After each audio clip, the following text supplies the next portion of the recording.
Salut les mioches, j'espère que vous allez bien. Moi je vais très très très bien.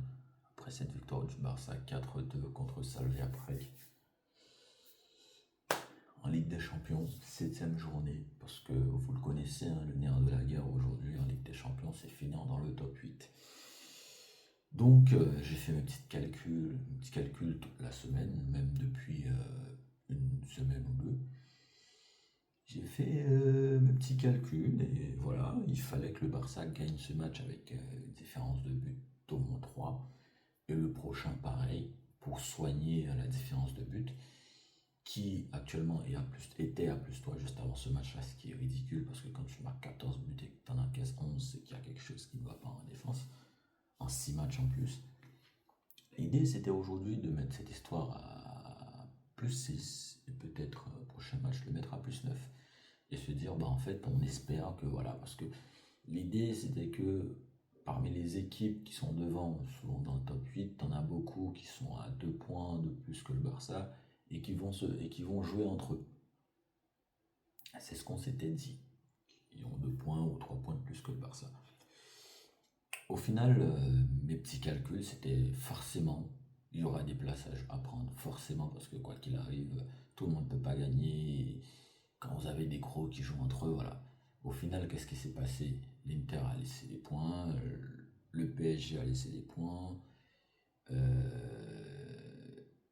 qui d'autre? L'Atlético a laissé des points, beaucoup d'équipes ont laissé des points, Dortmund, Atalanta aujourd'hui, au final le Barça est 9ème. Ce qui aurait pu être mieux parce qu'on aurait pu être 8ème avec une différence de but plus agréable et aussi sans encaisser ces deux buts-là contre Slavia Prague, on va en revenir. Mais c'est quand même bien, parce que vu comment c'était parti, parce que beaucoup de gens me disaient mais non, c'est impossible, tu peux pas finir en top 8 comme ça, à 16 points, non, c'est mort, c'est les barrages. Je leur disais non, non, non, non, non, parce que moi la saison dernière, j'ai vu des équipes finir 8ème avec 16 points, donc pourquoi cette saison ça serait pas possible? Bayern la saison dernière, il me semble, a fini 8ème avec 16 points, si je m'abuse.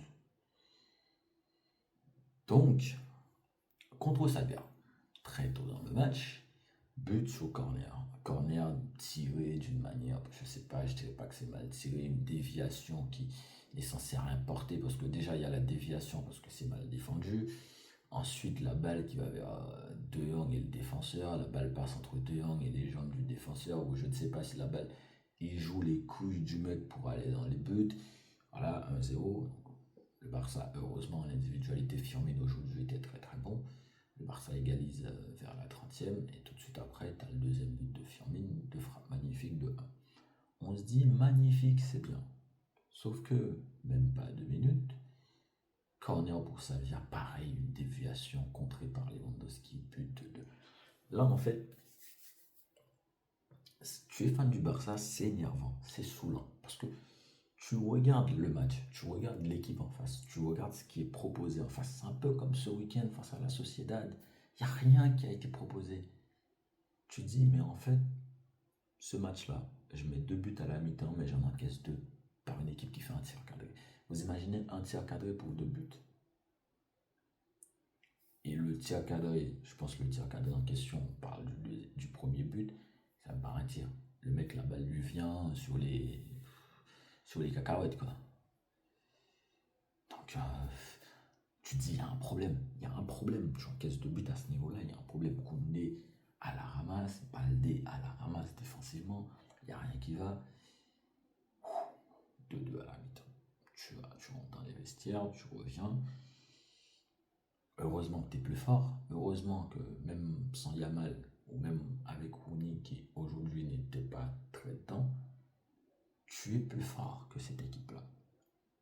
Tu vas faire rentrer Rashford, tu fais rentrer Olmo parce que à 2-2, tu perds Pedri sur blessure, que j'espère qu'il n'est pas grave. Tu fais rentrer Olmo, tu fais rentrer Bernal, etc. Voilà. Tu arrives à avoir ce troisième but sur une magnifique frappe de Dani Olmo. Franchement, Dani Olmo, moi j'admire ce que je suis en train de voir de Dani Olmo parce que là, il se blesse moins.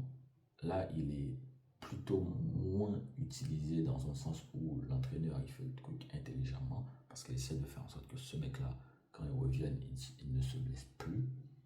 C'est ce qu'Hansi Flick avait fait, je pense qu'au début avec Pedri, c'est pas à le mettre tout le temps, c'est ce qu'on l'avait fait avec Rafinha. Et en fait, c'est bien, c'est très très bien. Troisième but magnifique, moi j'ai regardé, revu le but, je me dis mais en fait non, c'est pas normal, la lucarne, comment il la allume, comment il la nettoie.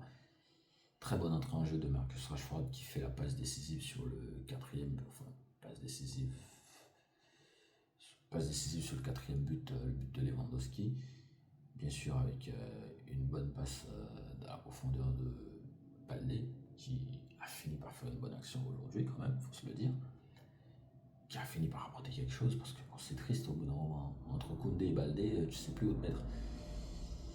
4-2 pour le Barça, qui maintenant est à plus 5, qui est suivi par Sporting à plus 4,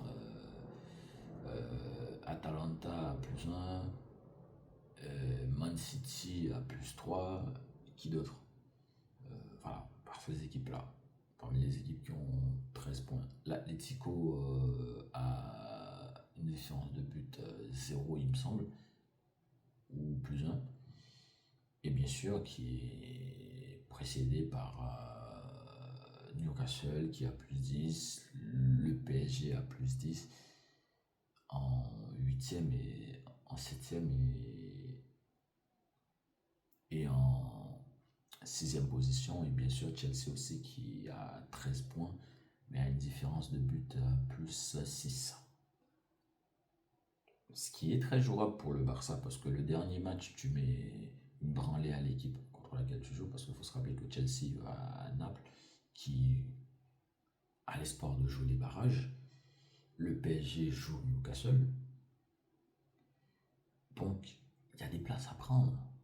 Au final, tu es 9e aujourd'hui, il n'y a pas de crise. Le Barça n'a qu'une chose à faire le dernier match, c'est de le gagner. C'est de le gagner largement et se dire qu'en fait, quoi qu'il arrive, entre le PSG et Newcastle, il y aura une de ces deux équipes-là qui va laisser une place. Ça se trouve les deux parce qu'il y a un match nul, tu gagnes, tu passes devant les deux. Chelsea aussi, pareil, tu soignes ta différence de but, c'est tout. Tu soignes ta différence de but et tout va bien.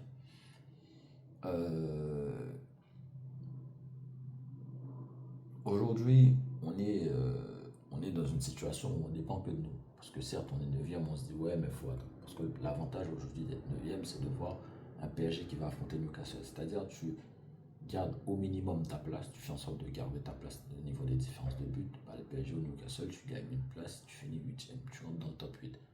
Derrière, oui, Chelsea qui perd, bah, c'est tout bonus, c'est à prendre. Si ça arrive, possiblement, je sais pas, il y a le Real, il y a Liverpool, il y a qui d'autres qui ont des déplacements assez, j'ai envie de dire, calamiteuses dans ces matchs-là. Je ne sais pas. Mais l'idée, vu comment c'était parti, c'était finir en top 8 parce que top 8 c'était pas donné. Aujourd'hui, c'est faisable. Pour revenir sur le match, Gérard Martin, très très mauvais match. Je ne sais pas si c'est le fait d'avoir joué avec Eric Garcia qui a posé problème parce que Gérard Martin, on n'a jamais dit que on n'a jamais dit que c'était Ramos ni que c'était Piqué ou Puyol, mais c'était très bon ce qu'il proposait jusque là et je l'ai jamais vu aussi nul défensivement, surtout aujourd'hui. Franchement, sur le premier but, ça m'a énervé. Sur d'autres actions, Ronald Araujo, quand il est nul, on le dit, mais quand il est bon, il faut le souligner. Très bonne entrée en jeu. D'ailleurs, sur la dernière action de Salvia, ça m'a fait rire parce que je me dis, quand il est parti avec l'attaquant, je me dis, oh putain, il va le découper. Et au final, il a bien joué l'action, il a fait ce qu'il avait à faire. Très bien. J'espère que voilà, on est parti sur quelque chose qui progresse parce qu'on a Araujo, il faut se rappeler, hein, il n'est pas très vieux, il est assez jeune. S'il est dans une phase où il peut aider défensivement, s'il passe un cap, c'est tout en avantage de l'équipe. Koundé, je l'ai déjà dit, j'arrive plus à comprendre, j'arrive plus à savoir que dire, que faire. Baldé, je ne sais pas, Baldé, ça y est, il faut qu'il passe un cap également. Au milieu de terrain, Pedri, pas excellent aujourd'hui. Le meilleur milieu de terrain du Barça aujourd'hui, c'était de très loin. Et bien sûr, Firmine en 10 avec ses deux buts. Donc pour moi, forcément, homme du match. Bonne entrée en jeu de Daniel Mo et de Marcus Rashford. pour les jours à venir. Il faut savoir que le Barça ne joue pas de match compliqué, de ce que j'ai pu comprendre jusqu'au 1er avril, parce qu'en Coupe du Roi, on joue, c'était en février, on joue ce week-end au Veido, si je ne me trompe pas, en Liga. Dimanche, mercredi, comme tout le monde à 21h. Mercredi, comme tout le monde à 21h, on joue à la maison Copenhague. Ça devrait bien se passer, parce que tu finis top 8 et tu restes devant en Liga, c'est quand même pas mal. Après, il faut soigner cette défense qui, pour moi, est le plus gros problème du Barça, parce que cette équipe arrive à mettre 3-4 buts à n'importe qui. Mais derrière, c'est pas tout le temps que tu arrives à mettre 3-4 buts, parce que quand tu en encaisses un et que l'équipe en face est dans la facilité de défendre, de se permettre de défendre 50 ans, c'est plus compliqué d'en mettre. Il va falloir soigner cette défense. Je sais pas comment, je vois pas comment on va y arriver. Mais je pense que le plafond de verre, comme ça là, avec la défense qu'on a, c'est maximum passer les huitièmes, arriver en quart, et en quart, ça s'arrête là. Très honnêtement, c'est mon avis. Si on n'est pas capable de soigner cette défense, on passe pas les quarts. Si tu finis top 8 et en fonction du tirage, si le tirage il est entre guillemets bon, avantageux, tu peux passer les huitièmes, mais tu passes pas les quarts. À mon humble avis. Après, tout peut se passer. Après, tu peux avoir un bascule, tout ce que tu veux. Voilà. Sinon, les gars, je vous dis bonne soirée. Puis, profitez bien. On se retrouve dimanche.